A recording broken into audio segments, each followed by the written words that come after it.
When you first get out of trade school, you're bright-eyed with the promise of vast amounts of money to be made in the marketplace. Soon, however, you get demolished by the crippling reality that you will soon have bad knees and terrible eyesight. On the bright side, you will have a competitive drinking habit and a lifted 3,500. Now, the drinking habit may or may not be bad for you depending on who you ask. However, that lifted beauty that has you 55,000 in the hole and all the mods you've put on it gives you the resale value of a hot and ready pizza that's been left out on the counter overnight. So what can we do to avoid that pitfall of ending up with a massive vehicle loan that is not good for you? Well, the first thing that you can do is don't get blinded by the promise of infinite wealth. And this is something that maybe not so much in other trades, but the welding trade that I'm in, the pipe fitting pipe welder trade, you'll see a lot of videos online promising you that you'll make $45 an hour, $50 an hour, $60 an hour the minute you get out of school. And that's just not true. You know, your average wage for an HVAC tech, an electrician, a welder, or a plumber, when you first get out of school, that average wage is going to be between $18 and $30 an hour, depending how good you are and depending on the market that you live in. You know, your living location does have a lot to do with that average income when you first get out of school. So something that I've seen that has happened to a lot of kids when they first get out of school, and this may be true for the welding industry over other industries, is when they first get out of school, they'll go out, get their first job, save their first couple paychecks, and put a down payment on a $70,000 truck. And then they'll put a lift kit on it, they'll put some mods in it, they'll get that thing clapped out, and then something happens, they get laid off from a job, and now they've got $50,000 in a vehicle that they can't sell to realize the loan, and they are now in a bad spot. So what you really need to do is be aware of how much money you're making and not get yourself over leveraged into too much debt. So that takes me into the second thing on this topic of vehicles when you first get out of trade school is be realistic about your buying ability. When you first get out of school, like I said, you're probably going to be making from between $18 and $30 an hour. And you know, that's going to be somewhere between $40,000 and $60,000 a year. You don't need to have a truck that's more than your yearly income. When I first got out of welding school, I was driving a Ford Ranger, and I got a job and I got a Chevy Cruze. I bought it for $4,000, and I drove that for probably about 40,000 miles.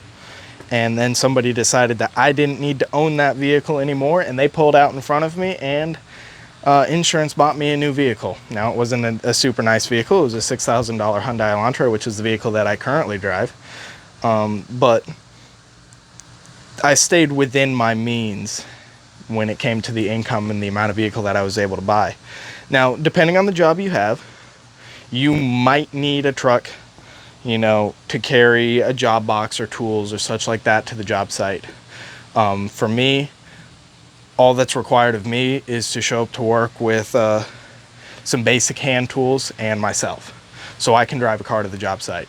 But if in the event that you do have to drive a truck to the job site, be realistic about your buying ability and how much truck you're going to buy. About a 3-year-old Chevy 2500 with about 100,000 miles is going to run you about 20 to 24 grand. And if you save for a few months and drive a beater car for a few months, you can get that. You can get there fairly quickly. And if that's what's holding you back from a better job, is the ability to haul some tools, you can save, work a slightly worse job for a couple of months, save, get that truck, and then that'll get you to your next step. But don't over leverage yourself in a vehicle loan that if things go south and you get laid off with, you're stuck with and you can't pay off. You know, the third thing that you can do after you get through that first step of getting a starter vehicle or a couple starter vehicles and, you know, staying within your means, is you can slowly start building your way up. If you had to go get a $20,000 truck, say, to do a job, to get a better job, that's kind of where you're already at. You're already progressing vehicles.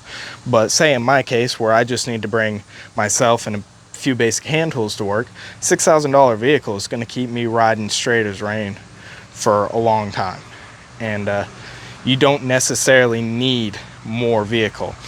If you would like to, you can start progressively upgrading your vehicle as your needs progress, or as your wants progress, as your income progresses.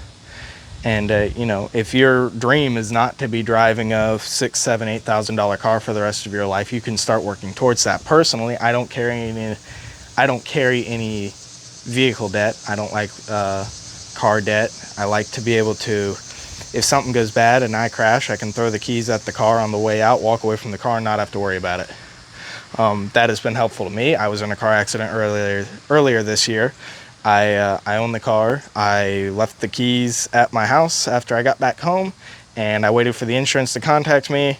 I drove a rental, and I didn't have to worry about any gap insurance or any loan on the car or anything of that nature. It was a massive stress relief. So for me, if you're going to start upgrading your car, I would personally recommend staying within your means as you slowly start working towards a vehicle that really makes you happy and that you really like. So those are just a few thoughts that I had on some mistakes that I see younger tradesmen make when they first get out of school that can get them in a lot of trouble and can hold them up on their financial journey as they work their way into the trade and start getting more experience. Anyhow, have a great day, everyone.